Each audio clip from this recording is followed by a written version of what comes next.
What's going on, guys? Lon here from Android Authority, coming to you live from New York City to bring you your first look and hands-on of ZTE's AXON phone.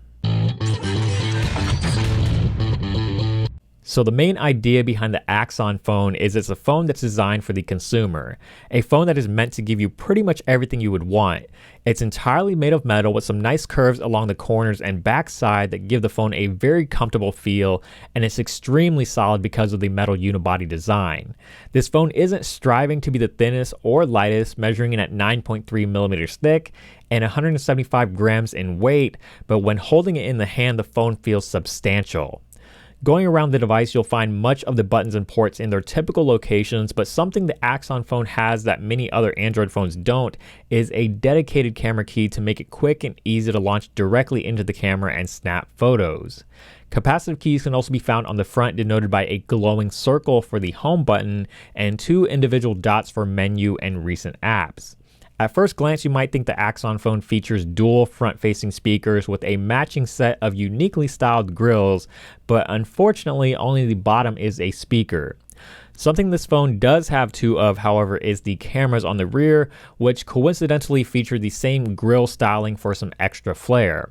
On the front is a 5.5-inch screen, but the AXON phone is considerably larger than some other 5.5-inch smartphones in terms of height due to the large top and bottom bezels, and of course the two grills on the top and bottom definitely add to that as well, so one-handed usability might be a bit of a challenge for some. Besides just having a large 5.5-inch screen, the AXON phone's front panel is also very sharp with a resolution of 2560 by 1440 or Quad HD, resulting in a pixel density of 534 ppi. So far, the screen looks fantastic with great colors, viewing angles, and brightness, and should be a pleasure to use in all situations, whether it's just normal day-to-day tasks or playing the occasional game or movie. Under the hood, the AXON phone packs a Qualcomm Snapdragon 810 processor clocked at 2 GHz, the Adreno 430 GPU, and is one of the few phones on the market with a whopping 4 gigs of RAM.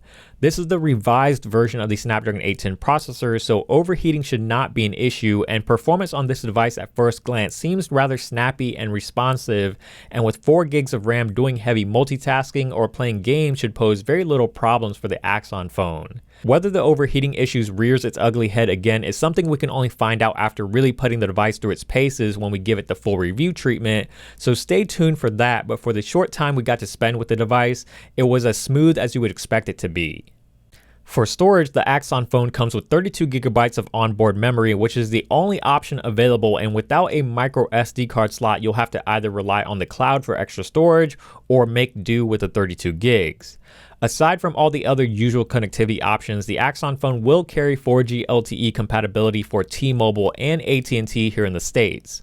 The AXON phone will also be the first phone sold in the US that features hi-fi audio playback, which is supposed to give you a fuller, louder, and purer sound quality than ever before, and you should be able to notice the difference even with a pair of inexpensive earbuds. Keeping the phone powered throughout the day is a beefy 3000 mAh battery, so at least on paper, battery life should be good for a full day if not more. Now, because this phone is made of metal, you don't have wireless charging capabilities. However, you do get to take advantage of Qualcomm's quick charge technology. Now, the dual lens setup on the rear is comprised of a 13 megapixel main shooter and a 2 megapixel secondary sensor. This is similar to what we saw on the One M8 to allow for a much faster autofocus and the ability to refocus shots after the fact. The camera is also capable of video recording in 4K and comes with twin microphones along with some of the best in noise suppression technology to help eliminate background and wind noise when recording concert videos and voice calls. The device also packs a wide-angle 8 megapixel front-facing camera, which should be good for all of you selfie lovers.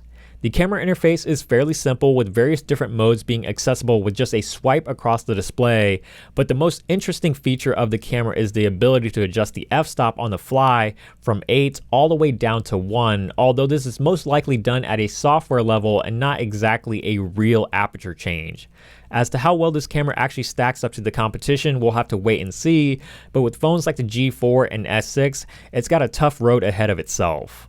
For the software, the AXON phone is running on 5.1.1 Lollipop, and ZTE has done some customizations, and there's a handful of pre-installed apps like Argus and Rock My Run for tracking your fitness data, but for the most part they've kept things very light, and many of Google's material design aesthetics have been kept intact, like the notification drop down and the overview screen, and this definitely helps maintain a snappy performance.